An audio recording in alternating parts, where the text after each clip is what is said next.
أعوذ بالله من الشيطان الرجيم بسم الله الرحمن الرحيم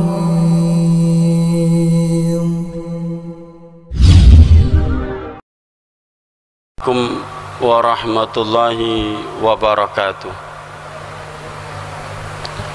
Alhamdulillahi rabbil alamin, wa bihi nasta'inu ala umuri dunya waddin, wassalatu wassalamu ala asrafil anbiya'i wal mursalin, nabiyyina Muhammadin wa ala alihi wa sahbihi wa man tabi'ahum bi ihsanin ila yaumiddin. Subhanaka la ilma lana illa ma 'allamtana innaka antal alimul hakim. Qala Allah ta'ala fil Qur'anil Karim wa huwa asdaqul qailin, ya ayyuhalladzina amanu taqullaha haqqa tuqatih wa la tamutunna illa wa antum muslimun. Wa qala Rasulullah sallallahu alaihi wasallam, fa inna ahsanal hadithi kitabullah wa khairal hadi hadi Muhammadin sallallahu alaihi wasallam wa syarrul umuri muhdatsatuha fa inna kulla muhdatsatin bid'ah wa kulla bid'atin dhalalah wa kulla dhalalatin finnar. Ma'asyiral muslimin rahimani wa rahimakumullah. Alhamdulillah, mari kita bersyukur kepada Allah Subhanahu wa taala.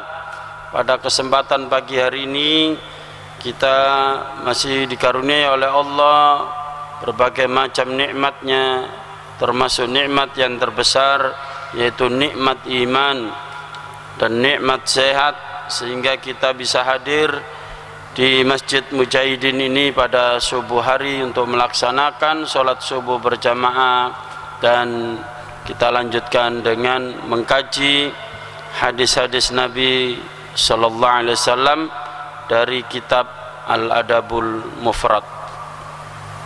Mudah-mudahan kehadiran kita ini mendapatkan ridha, barokah dan ilmu yang bermanfaat. Amin ya rabbal alamin.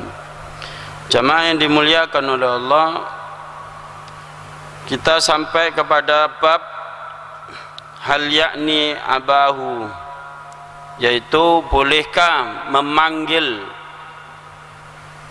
ayah kita atau orang tua kita itu dengan menyebut atau memanggil nama aliasnya, nama kunyahnya, julukannya. Yaitu terakhir hadis ke-46 bahwa Abdullah bin Umar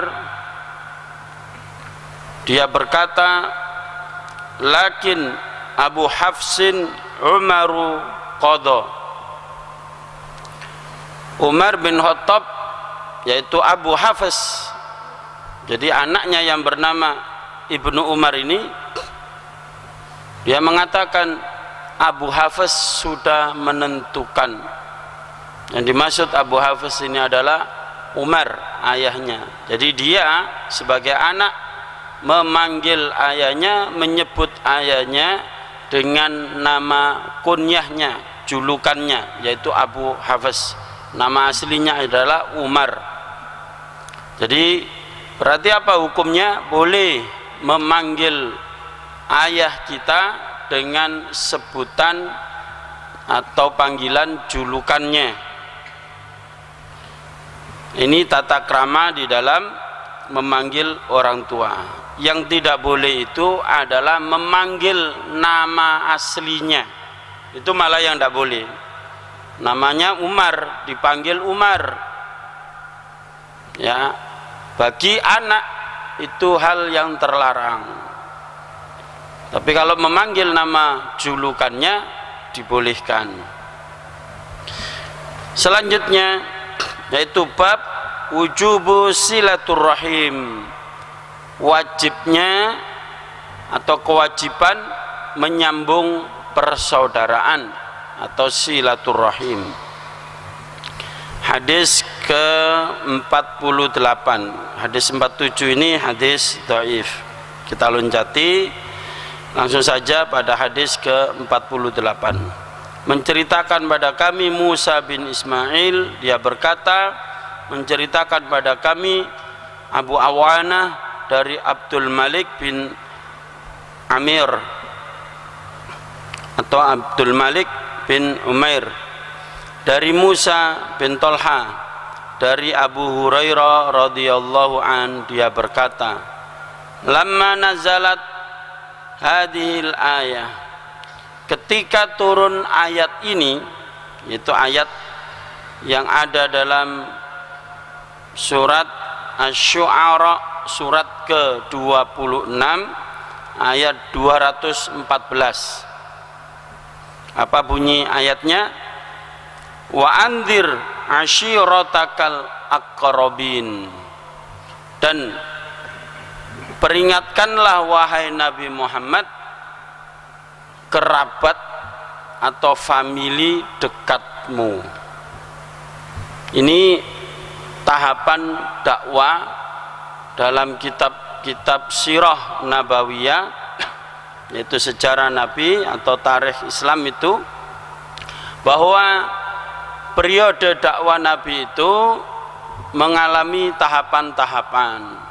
Di awal-awal dakwah adalah diperintahkan untuk mendakwai atau menyampaikan Islam kepada keluarga dekatnya dulu, ya, kepada keluarga dekatnya dulu. Jadi ini fase dakwah yang pertama, yaitu dakwah secara sembunyi-sembunyi, belum diflorkan ke umum. Jadi ini perintah dari Allah kepada Rasulullah untuk menyampaikan dakwah kepada orang terdekat. Jadi bukan di atas mimbar, bukan rame-rame ke kalangan umum, tapi untuk kalangan terbatas dulu. Kenapa demikian? Karena saat itu masih dalam ancaman kafir Quraisy dan Islam masih sangat minoritas. Jadi ini strategi dakwah yang memang oleh Allah Subhanahu wa taala dipilihkan untuk Rasulullah sallallahu alaihi wasallam.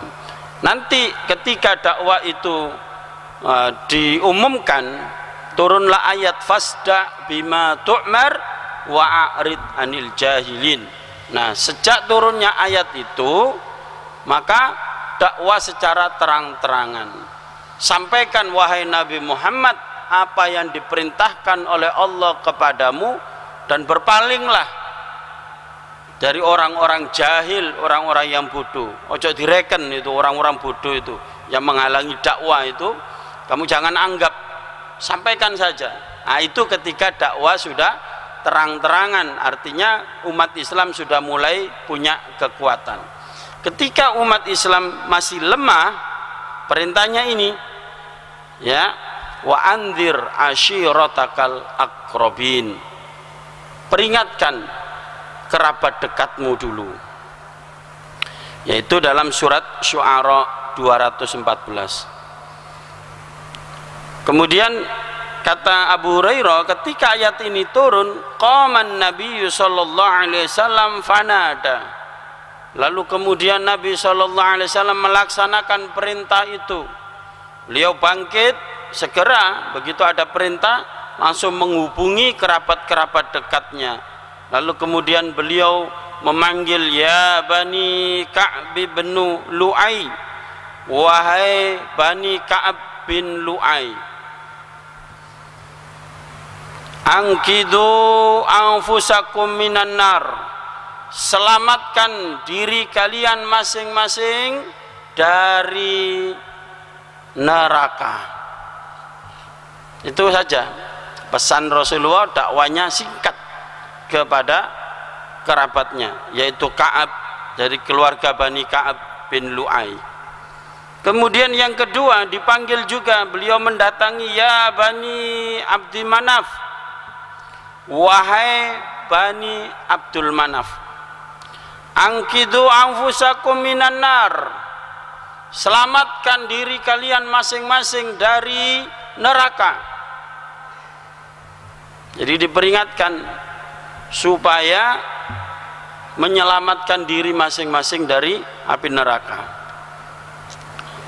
Ini kan Nabi Muhammad itu Nabi dan Rasul yang kita harapkan syafaatnya sebagai umatnya.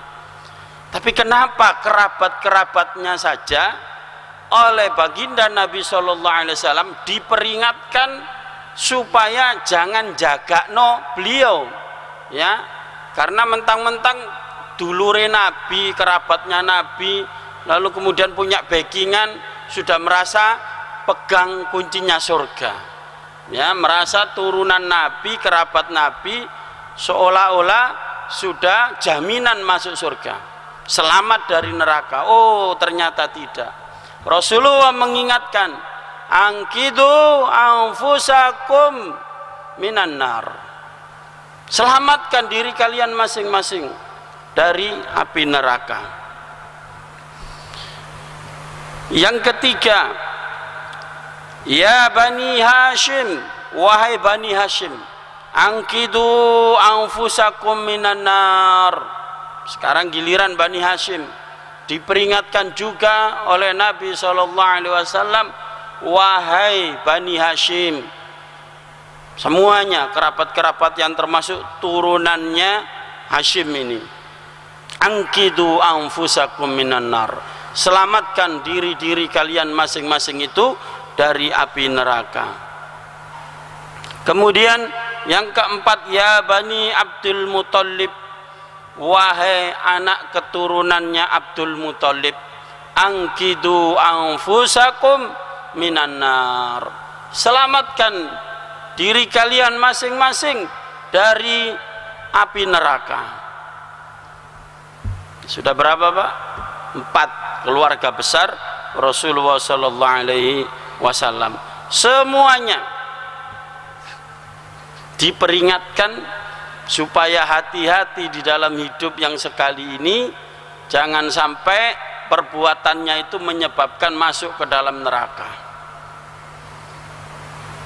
Yang terakhir, yang kelima, ini jadi peringatan ini dari keluarga, karena yang diperingatkan ini, ayatnya ini turun bukan seluruh penduduk Mekah. Saat itu Nabi tinggal di Mekah, bukan semuanya. Peringatkan yang ada hubungan darah dengan kamu, si bolomu itu loh, kau dakwahi mereka itu, ya, yang ada hubungan famili, bukan orang jauh, belum dakwah kepada orang lain, ini keluarganya dulu. 4 keluarga besar Rasulullah SAW yang masih ada pertalian darah.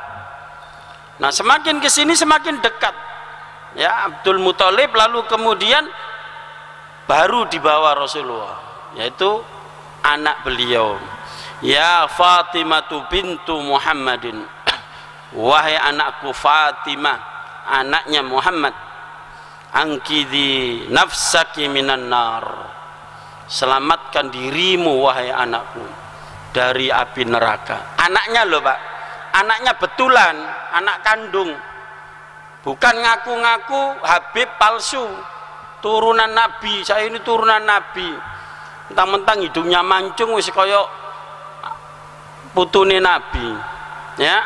Ndak, ini anaknya Nabi betulan, anak kandung yang dilahirkan oleh istri beliau yang pertama, yaitu Khadijah binti Khuwailid. Dan inilah yang nanti menurunkan dzurriyyah Rasulullah sallallahu alaihi wasallam. Tapi sebenarnya ini yaitu dzurriyyahnya, kalau binnya siapa, Pak? Cucu Rasulullah Hasan, Husain itu bin siapa? Bin Ali bin Abi Thalib, ya kan?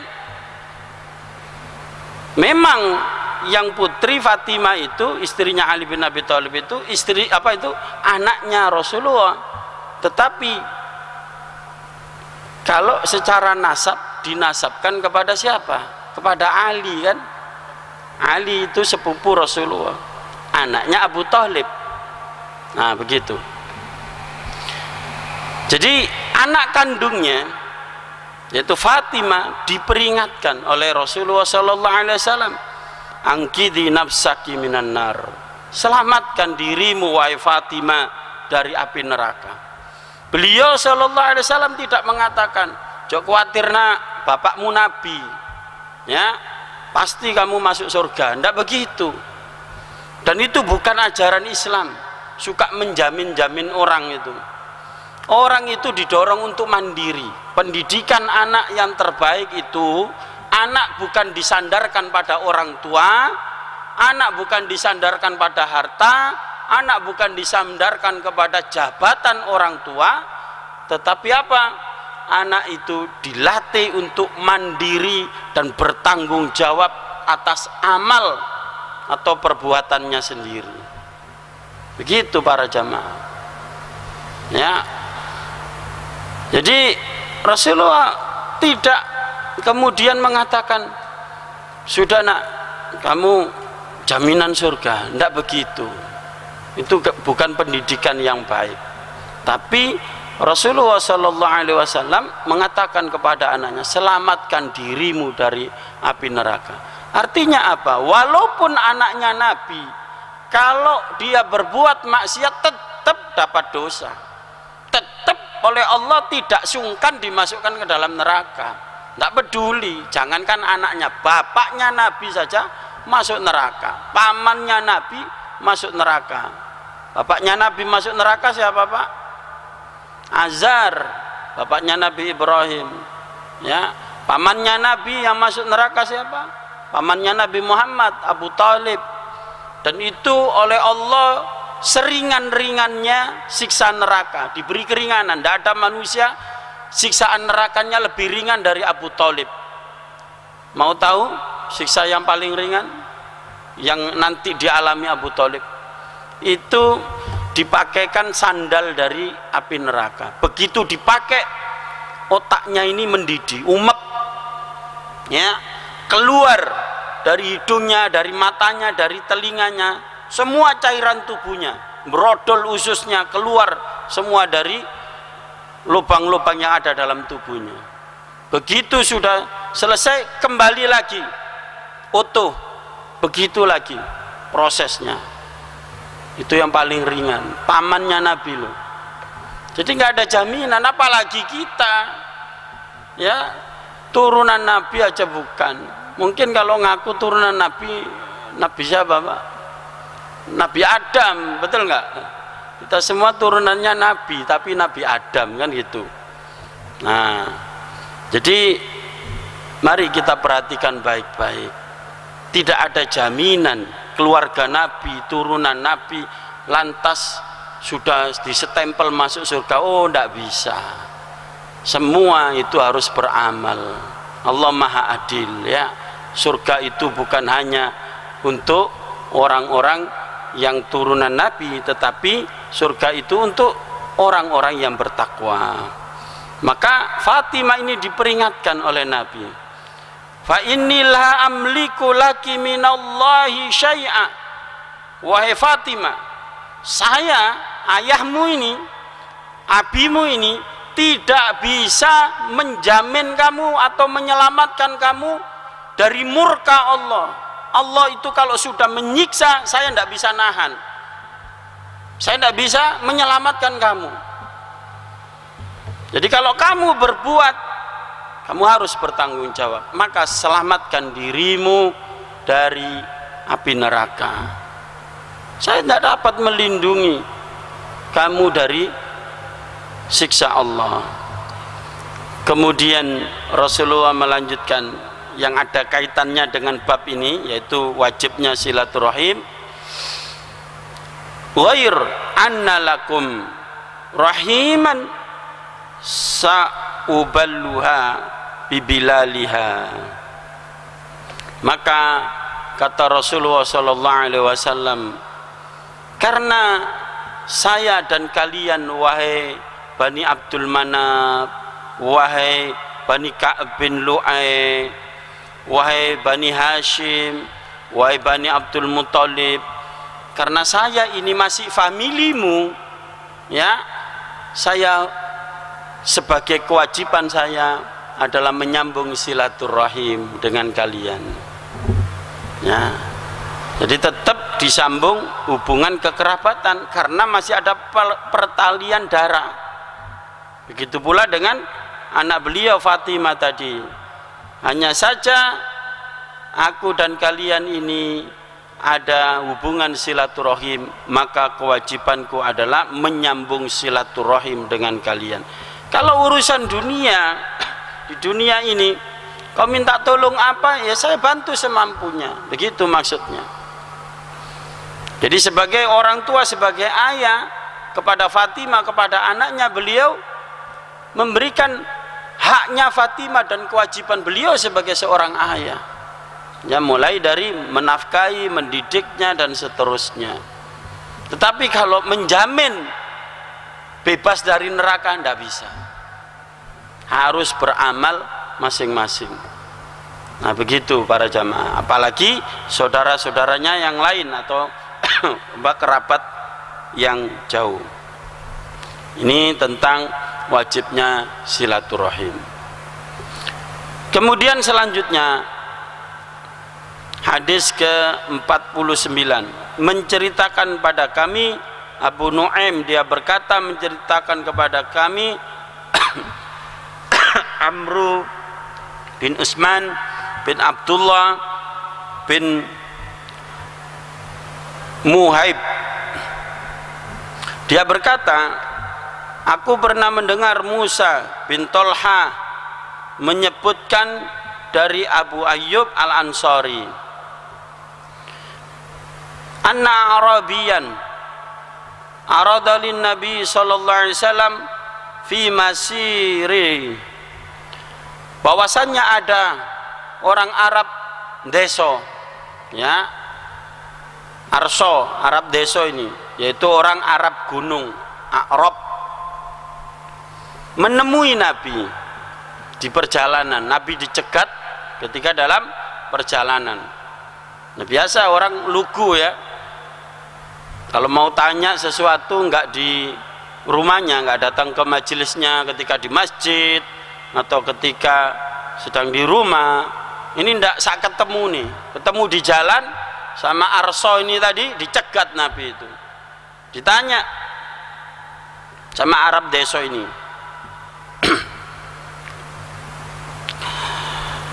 Faqala akhbirni ma yuqarribuni minal jannah,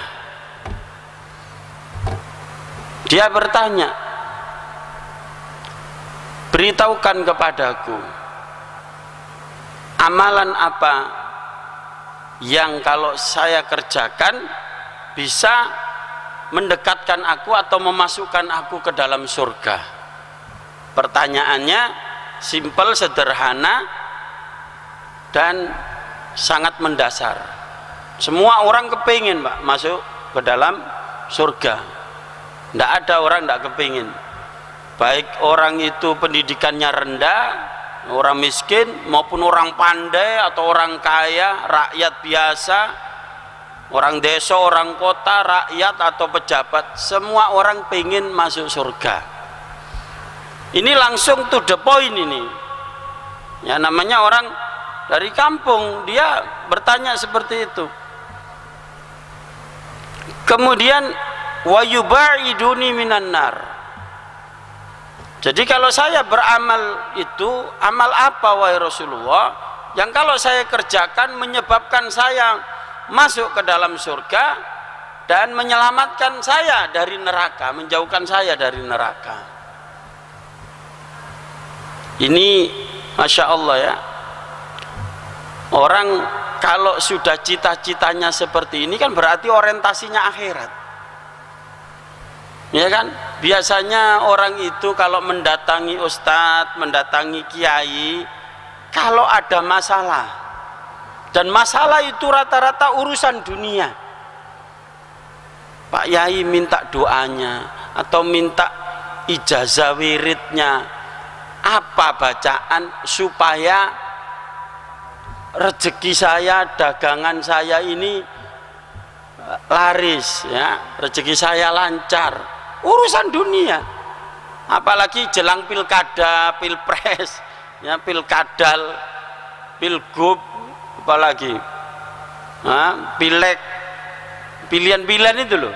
Kalau menjadi pejabat, wah, datang ke ustadz, ke kiai, datangi pondok-pondoknya rame-rame. Kiai ini sih turu dinta ini, Pak. Tujuannya apa? Minta doa restu, ya, minta amalan supaya jadi pejabat. Atau yang sudah jadi pejabat imbu maneh, karena sik kerasan, kursinya empuk. Rata-rata begitu urusan dunia, ya kan? Kalah dengan arso ini, Arab deso ini. Tanya dia, amalan apa yang menyebabkan saya masuk surga, selamat dari neraka? Simple. Udah tidak mikir dunia.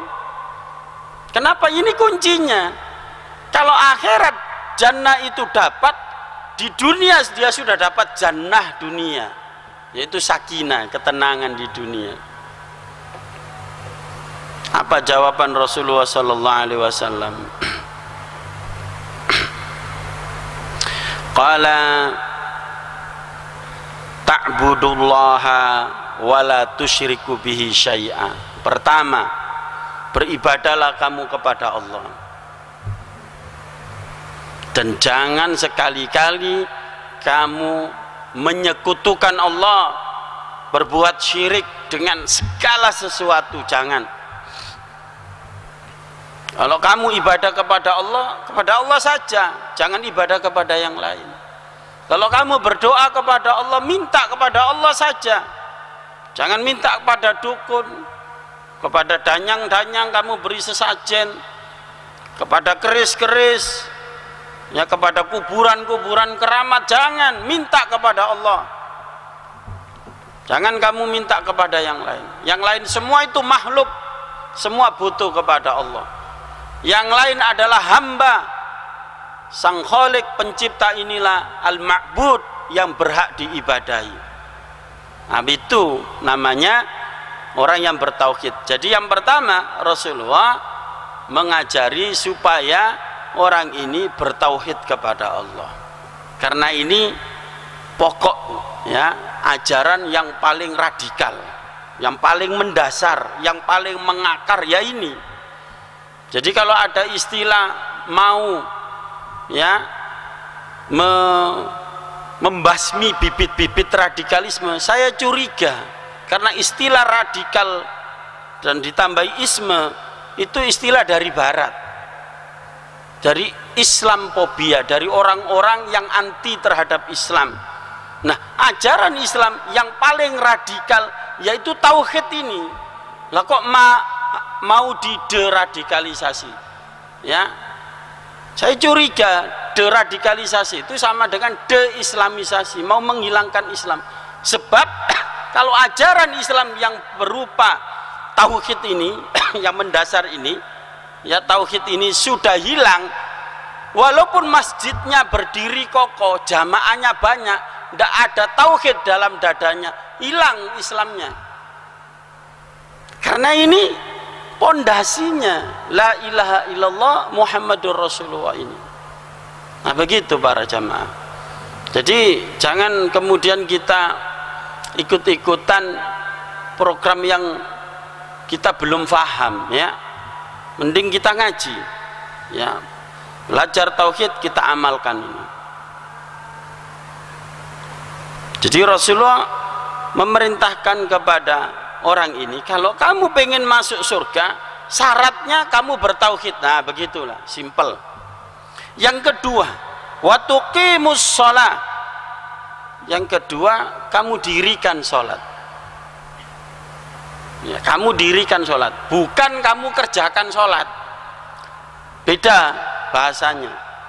Kalau dirikan sholat itu, kau kerjakan sholat di masjid berjamaah 5 waktu, ya, berjamaah dengan kaum muslimin. Bagi laki-laki wajib di masjid 5 waktu, di luar sholatmu itu kamu amalkan atau asar dari sholat itu, bekas-bekas sholatmu itu namanya mendirikan sholat. Kalau sekedar mengerjakan sholat, itu namanya menggugurkan kewajiban sholat 5 waktu, tapi masih senang korupsi, masih senang zina, masih demen dengan uang riba, masih kredit riba dan seterusnya. Itu bukan tuqimunas shalah. Kamu dirikan sholat. Kenapa? Kalau orang itu mendirikan sholat, dia khusyuk sholatnya, ya, maka di luar sholat, ajaran sholat ini dibawa keluar.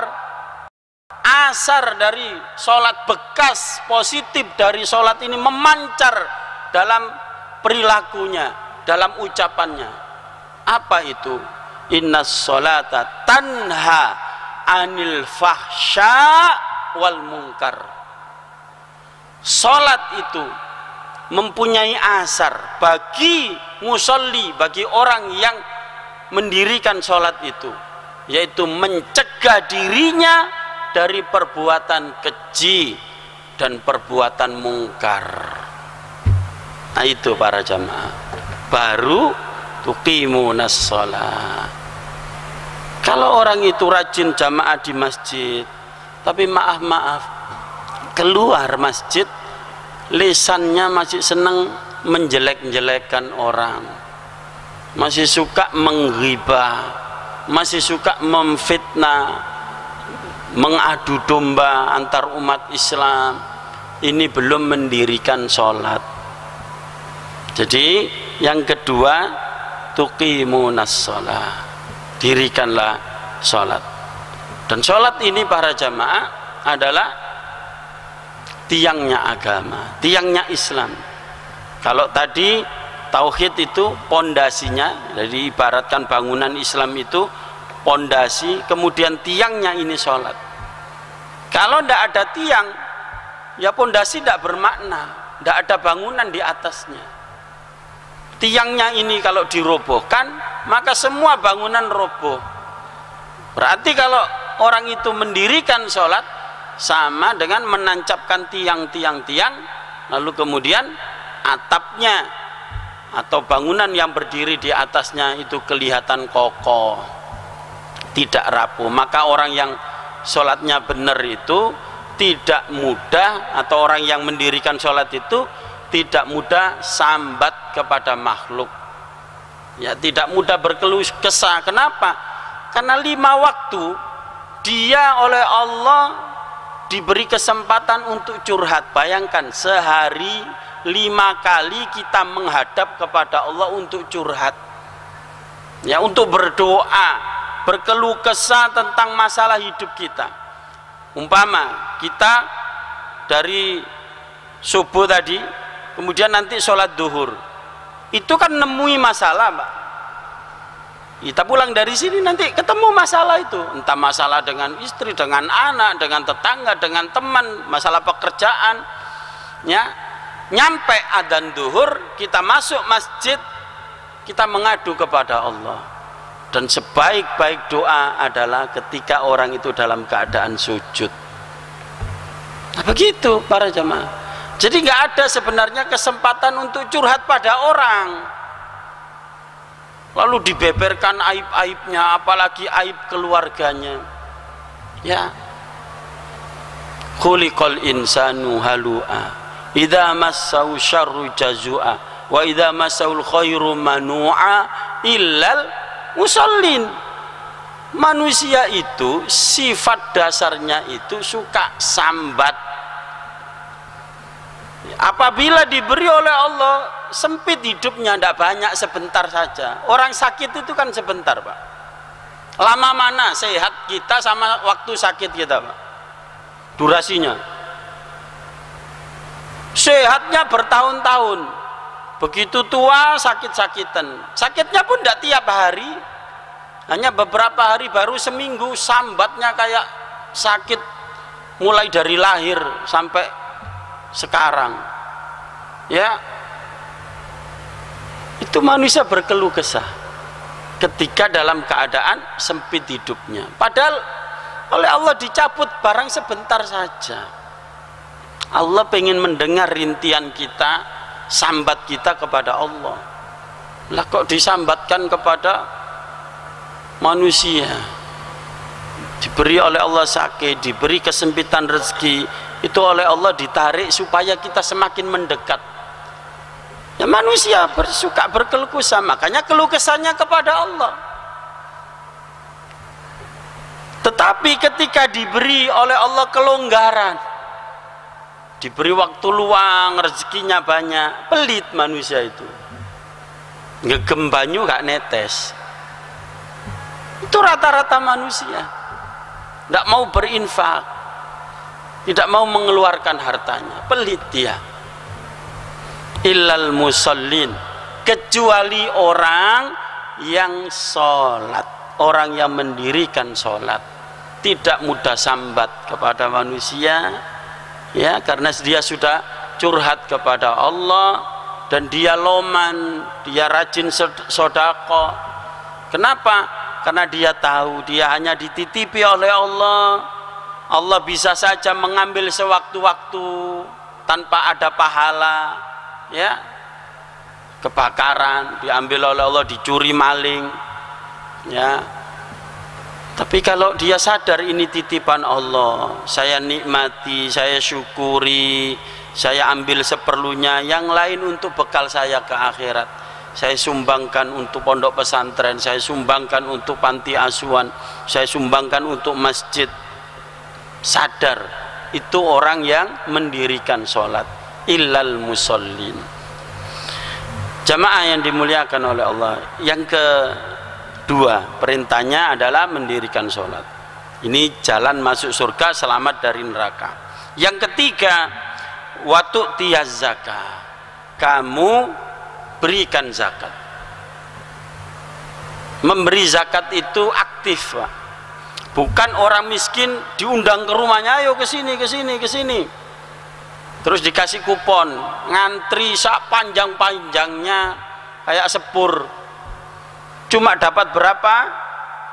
Minyak goreng 2 liter, ya, gula 1 kilo, sama teh, ya, sama teh kerdusan itu loh, tidak saya sebutkan mereknya, sama uang 50.000 rupiah, bukan 50.000 dolar, 50.000 rupiah.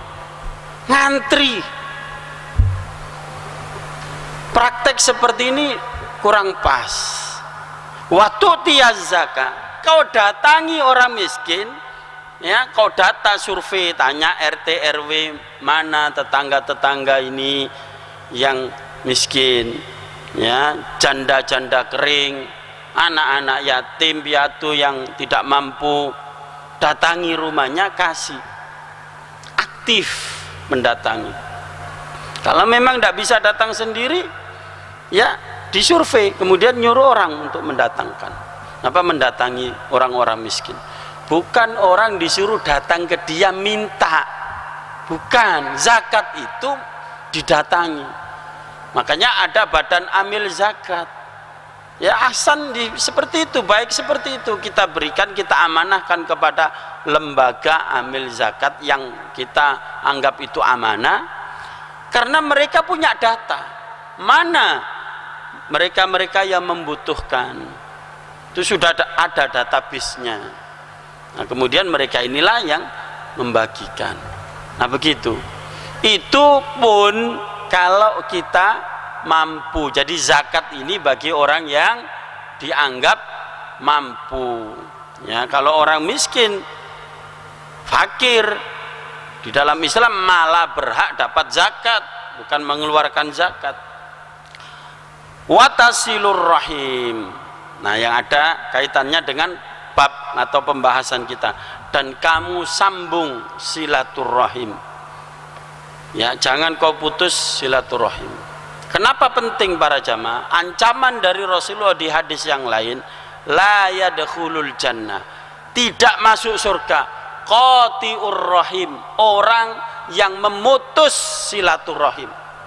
Jadi kalau kita pengen masuk surga, sak mangkel-mangkelnya sama orang, jangan putus silaturahim, tetap sambung, tetap kontak. Ya, makanya dalam Islam ada aturan. Orang itu boleh menghajar orang alias memboikot, tidak tegur sapa, itu ada batasnya, cuma 3 hari. Ya, Allah tahu kita itu punya rasa mangkel, nggak enak hati, entah kita yang disalahi atau kita yang nyalai orang. Ya, kemudian ada rasa mangkel, kalau ketemu itu nanti emosi, sudah saya tak menghindar saja, itu batasnya 3 hari Pak. Ya, dan yang paling baik setelah 3 hari ini siapa? Yang nyapa duluan, bukan yang jaga gengsi atau yang merasa benar, bukan, tapi yang menegur, menyapa duluan, itu yang terbaik. Jadi wong sing salah kono kok, lah kok aku nyopo, bukan gitu. Kalau sudah 3 hari, ingat yang paling baik, walaupun kita posisi benar, nyapa dulu, jangan gengsi. Nah, kenapa? Ini semua adalah supaya kita disayang oleh Allah, dimasukkan ke dalam jannahnya. Inilah jamaah yang dimuliakan oleh Allah. Mudah-mudahan apa yang kita kaji ini, yang sedikit ini, mudah-mudahan bisa kita amalkan dalam kehidupan kita dengan pertolongan Allah Subhanahu wa taala. Kurang lebihnya mohon maaf. Aqulu qouli hadza astaghfirullahal azim li wa lakum. Subhanakallahumma wa bihamdika asyhadu an la ilaha illa anta astaghfiruka wa atubu ilaik. Assalamualaikum warahmatullahi wabarakatuh.